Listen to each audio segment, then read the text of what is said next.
27 دسمبر آتا ہے، اسرائیل کے فضائیہ کے بمبار طیارے غزہ کی گنجان آبادیوں پر بم برسا کر قیامت صغریٰ برپا کر دیتے ہیں۔ پہلے حملے میں 300 سے زائد مسلمان فلسطینی شہید ہو جاتے ہیں، جام شہادت نوش کر جاتے ہیں۔ 1000 سے زیادہ معصوم اور بے گناہ شہری شدید زخمی ہو جاتے ہیں۔ غزہ کی گلیاں اور بازار مسلمانوں کی لاشوں سے اٹ جاتے ہیں، ہر طرف انسانی لاشیں بکھرے ہوئے ہیں، زخمی فریادیں کر رہے ہیں، عورتیں اور بچے چیخو پکار کر رہے ہیں، ہسپتال زخمیوں سے بھر گئے ہیں۔ سارا دن اسرائیلی طیارے وحشیانہ بمباری غزہ پر جاری رکھتے ہیں۔ زندہ بچ جانے والے مسلمانوں پر خوف اور دہشت تاری ہے، ہر شخص کو جان کے لالے پڑے ہوئے ہیں۔ یہ فاشسٹ صہیونی حکمران میڈیا پر غزہ کو ملیا میٹ کر دینے کا اعلان کر رہے ہیں۔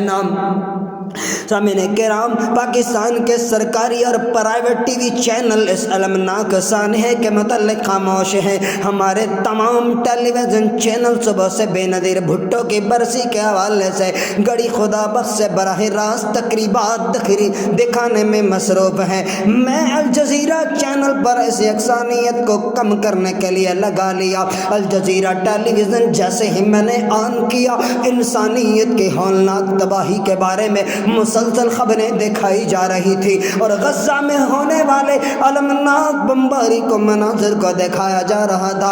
ادھر پاکستانی قوم سوئی ہوئی ہے نا، ادھر بھائی عالم اسلام کی اتنی بڑی خبر کے بارے میں مجرمانہ خاموشی کا شکار ہے نا۔ مسلمانوں کو پر ظلم ڈھایا جا رہا ہے، ستم ڈھایا جا رہا ہے، لیکن کوئی نہیں بول رہا نا۔ سامنے کرام، ہمارے اخبارات کا یہ رویہ قابل گرفت ہے نا۔ یہ بات درست ہے کہ سارے اخبارات نے اس پر اداری تحریر کیے ہیں نا، ایک انگریزی اخبار ہو یا اردو اخبار ہو، دل دہلانے والے واقعوں کو نہ اس نے بیان کیا ہے، نہ لکھا ہے، نہ تصویر لگائی ہے، نہ کسی نے صفحہ اول پر جگہ دی ہے۔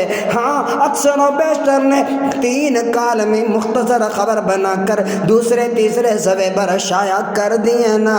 سامعین کرام، ہمارے معروف کالم نگاروں کی فہرست دیکھ لیجئے نا، نو اپنی کالم بازیاں کے اندر نت نئی موشگافیوں پر مصروف رہتے ہیں نا۔